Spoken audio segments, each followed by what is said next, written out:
Om Shanti.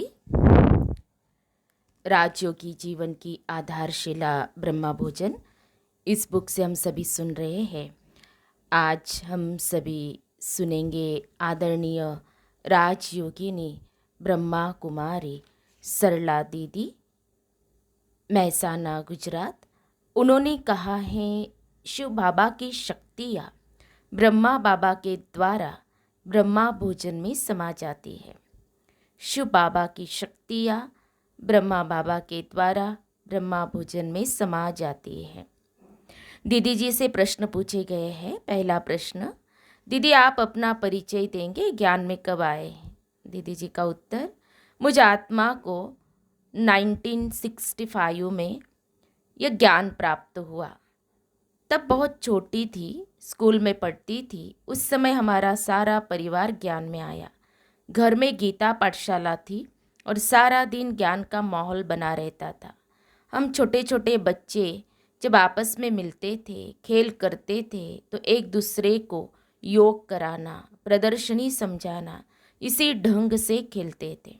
Next question, ज्ञान में आने से पहले का आपका खान पान किस प्रकार का था? दीदी जी का उत्तर, हमारा भोजन पहले भी सात्विक था। अंतर केवल इतना है कि अब परमात्मा को डायरेक्ट स्वीकार करा के उसकी शक्तियों को भोजन में महसूस करते हैं। इससे मन और बुद्धि की एकाग्रता में काफ़ी परिवर्तन आया है। नेक्स्ट क्वेश्चन, दीदी दादियों ने भोजन बनाने के प्रति किस प्रकार का डायरेक्शन दिया? जब बाबा को भोग लगाते हैं उस समय क्या संकल्प लेना है और किस प्रकार का दृश्य निर्माण करना है? दीदी जी का उत्तर, दादियों की बाबा के प्रति, यज्ञ के प्रति और यज्ञ के भोजन के प्रति बहुत ही गहरी और दृढ़ भावनाएं थी। मुझे याद है, मैं दादी निर्मल शांता के पास थी, तब दादी हमको यह सिखाती थी कि कोई भी सीजन का पहला फल या चीज़ यज्ञ में आती है तो वह पहले बाबा को स्वीकार करानी है। मुझे याद है, एक बार हम दादी के साथ भोजन पर थे। हमने दादी को फल ला कर दिया। दादी ने मुझसे पूछा कि तुमने भोग लगाया? मैंने कहा, दादी आज लगाना भूल गई, कल भोग लगा दूंगी। तो दादी ने कहा कि पहली बार घर में फल आया सीजन का, जब तक तुमने मेरे बाबा को स्वीकार नहीं कराया है दादी उसको नहीं खाएगी। मैंने दादी से सॉरी की, रिक्वेस्ट की। दादी ने कहा, नहीं, जब तक मेरा बाबा इस चीज़ को स्वीकार नहीं करेगा तब तक मैं उसे नहीं खा सकती हूँ।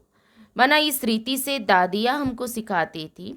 दादी कहती थी, उनको अर्पण करने के बाद ही उस पर तुम्हारा अधिकार है। भोग लगाने के लिए भी दादी कहती थी, तुम किसी की मूर्ति के आगे नहीं बैठी हो, खुद भगवान आया हुआ है।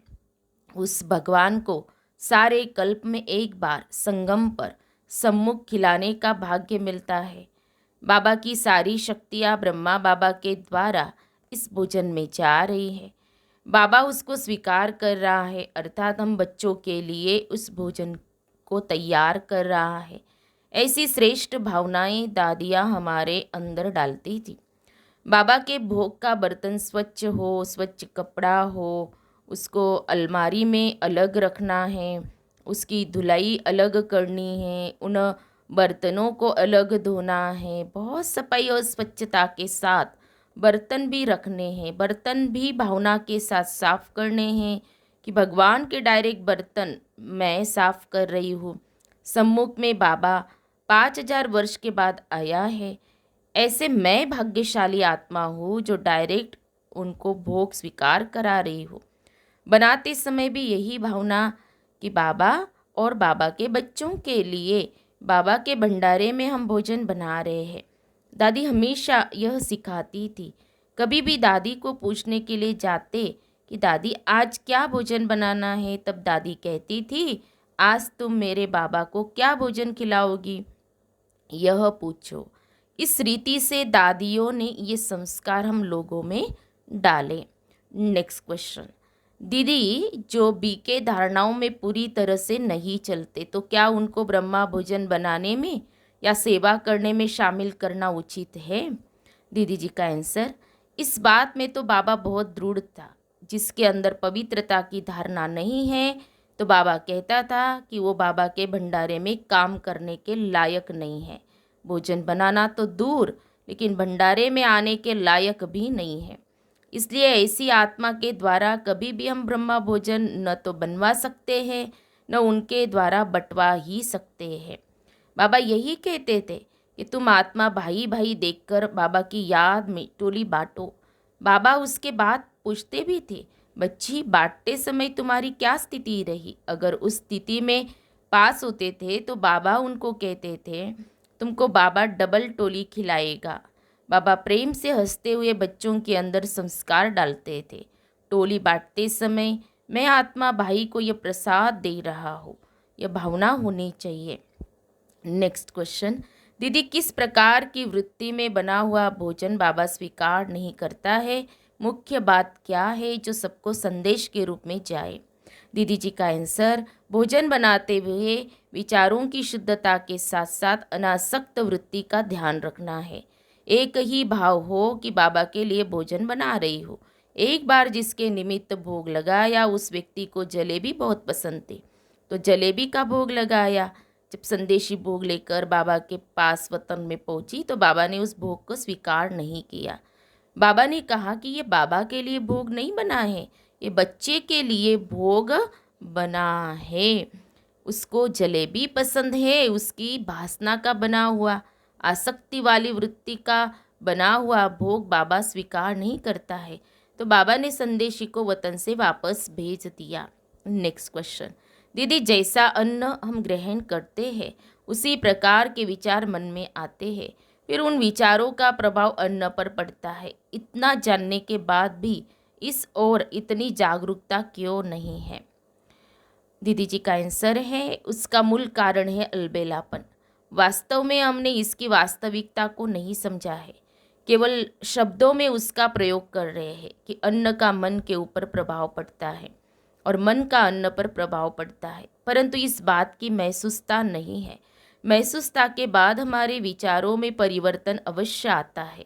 हम बाबा के लिए बाबा के भंडारे में भोजन बना रहे हैं, हमारे विचारों का प्रभाव इस अन्न में जाएगा। यह महसूस होना बहुत जरूरी है।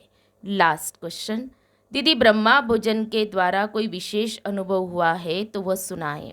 दीदी जी का आंसर, मैं यज्ञ में आई तब छोटी थी।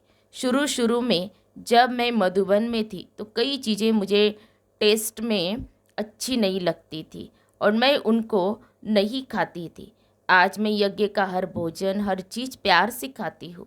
खाने के बाद अपने आप में भी शक्ति का अनुभव होता है, विचारों में भी काफ़ी परिवर्तन आया है।